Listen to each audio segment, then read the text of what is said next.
Olá! Hoje a gente vai mergulhar numa questão com mais de 700 anos, mas que continua sendo, olha, incrivelmente atual. Ela vem direto da mente de Tomás de Aquino. A gente vai tentar desvendar a própria natureza da bondade, explorando um trechinho denso e fascinante da Suma Teológica. Vamos. A pergunta central que Tomás de Aquino coloca com uma precisão quase cirúrgica em latim é basicamente essa: ser bom, por essência, é uma exclusividade de Deus? Ou seja, será que só Deus é bom em sua própria natureza? Ou as outras coisas também podem ser boas do mesmo jeito? Essa pergunta, aparentemente simples, abre um universo de consequências. Antes de dar resposta, o Tomás, que era um mestre do debate, apresenta a objeção mais forte que ele consegue pensar. A lógica parece até simples, né? Se a filosofia diz que tudo que existe é, de alguma maneira, bom, e as criaturas, obviamente, existem, então elas não deveriam ser boas por essência também?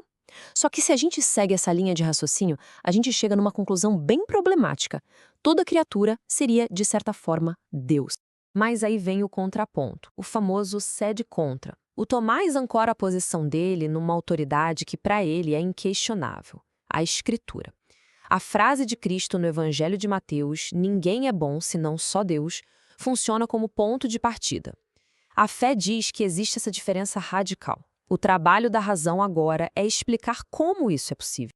Para a gente conseguir entender a resposta genial do Tomás, vamos seguir este roteiro aqui. Primeiro, a gente entende o debate. Depois, a gente explora a analogia-chave de essência e participação.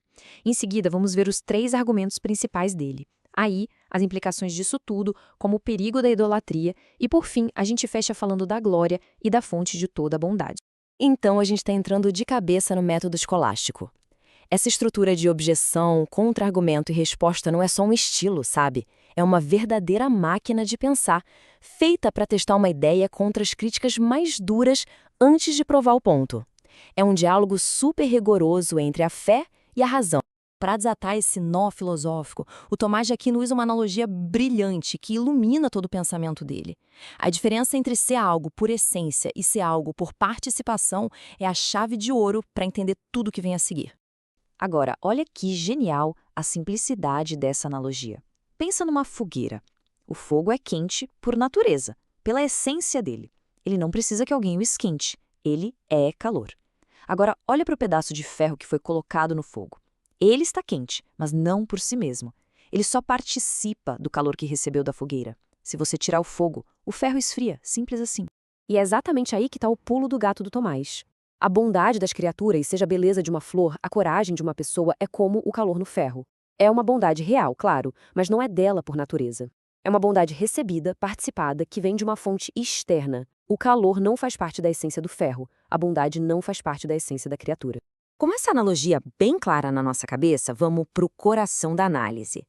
O Tomás de Aquino não se contenta só com a metáfora, não. Ele constrói 3 argumentos filosóficos super sólidos para provar que só Deus é bom por essência.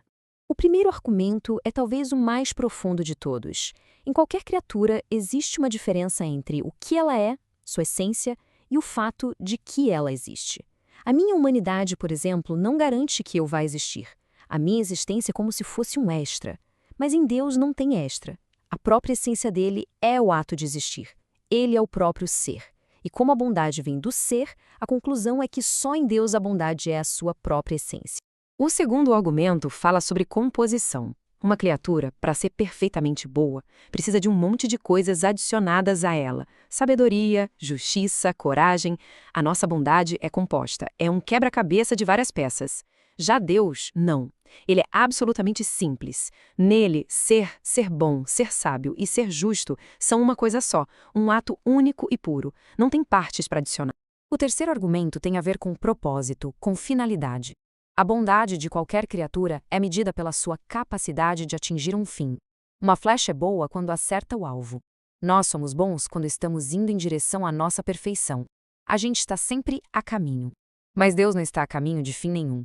Ele é o fim último de todas as coisas. A bondade da criatura está sempre em movimento, enquanto a de Deus é o próprio destino. E este quadro aqui resume tudo de forma perfeita. De um lado, Deus, o próprio ser, simples, a causa de todo o bem.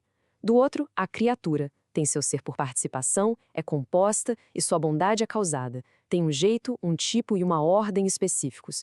A diferença, percebe? Não é de grau, mas de categoria. É outra coisa.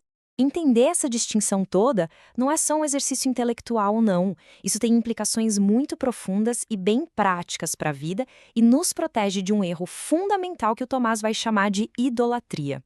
O que é idolatria, então, olhando por essa lente? É um erro de metafísica. É confundir o ferro quente com o fogo. É olhar para a beleza, para a verdade ou para a bondade numa criatura que é só um reflexo no espelho e amar aquilo como se fosse a própria fonte de luz. É dar a uma bondade que é só participada a adoração que pertence unicamente à bondade, que é essencial. Isso reformula totalmente a nossa ideia de pecado. O pecado raramente é uma escolha pelo mal puro e simples. Na maioria das vezes, é uma desordem do amor. É escolher um bem real, mas um bem finito e participado, como dinheiro, prazer, poder, e colocá-lo acima do bem infinito e essencial, que é Deus. É amar o presente mais do que aquele que deu o presente. Então, qual é a atitude correta diante dessa realidade? Se a bondade das criaturas vem de uma fonte, como a gente deve se relacionar com elas e com a fonte de onde elas vêm? A resposta está em ordenar o nosso amor do jeito certo. A virtude, para essa tradição que vem de Tomás de Aquino, consiste no que é chamado de ordo amoris, a ordem do amor. Não se trata de deixar de amar as coisas criadas, de jeito nenhum, mas de amá-las corretamente, reconhecendo que a bondade delas é um dom, um reflexo que aponta de volta para a fonte. É amar o mundo, em Deus e por Deus, e não no lugar dele. E isso nos leva a uma conclusão inevitável, que está resumida na famosa expressão soli Deo gloria, somente a Deus a glória. Por quê? Ora, se apenas Ele é bom por natureza, por essência, então só Ele merece a glória e a adoração absolutas. A glória dada a qualquer outra coisa é, no fim das contas, a glória refletida da fonte. E a gente termina com essa frase que encapsula toda essa análise profunda de um jeito simples e poderoso. Não é que as criaturas sejam más, elas são boas, mas existe uma diferença infinita entre ter o bem e ser o bem. Deus é o bem, tudo mais apenas tem o bem, como um dom que recebeu dele.